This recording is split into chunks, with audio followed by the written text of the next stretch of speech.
Teño escoitado, non sei se isto é un mito ou unha realidade, porque tomen nota na casa que isto pode axudar e moito, que equivale a varias horas de sono unha sesión deste tipo. Agora que imos tan xustos de tempo con isto do sono, que hai tanta xente que padece ou padecemos pois problemas para conseguir un sono reparador, isto pode ser un aliado estupendo, Ana. Sí, xustamente axuda un montón a conciliar o soño, a ter un sono reparador, e ademais a terapia con gong xustamente o que fai é que nos sintamos tan descansados nunha hora de baño de son con un gong, vamos a sentirnos tan descansados. Un gong, refiriste a isto que temos aquí, colle, que o vayamos vendo, porque vexo que hai diferentes ferramentas, pero todas elas, mira, xa se puxo a soar, todas elas con son e tamén con vibración, que é un pouco o que de algún xeito integramos e que nos axuda a relaxarnos, non? Sí, o gong é un instrumento terapéutico por excelencia, porque comparte, tocar toxicidades, sí que é moi relaxante.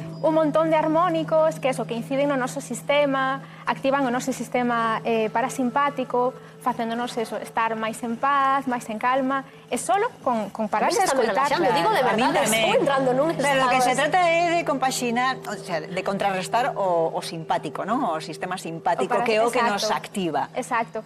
As ondas de son, tanto calquera destes instrumentos, son terapéuticas por eso, porque activan o sistema parasimpático e nos fan entrar en un estado de calma e relaxación. Como vai subindo o son, é que é espectacular. E a xente reacia a este tipo de terapias? Ten fe ou non? Moitas veces, moita xente ven sin saber moi ben o que se vai a topar, simplemente por probar, ou porque algún familiar que xa estivo, pois lle dixo, é boísimo, vai, que che vai encantar.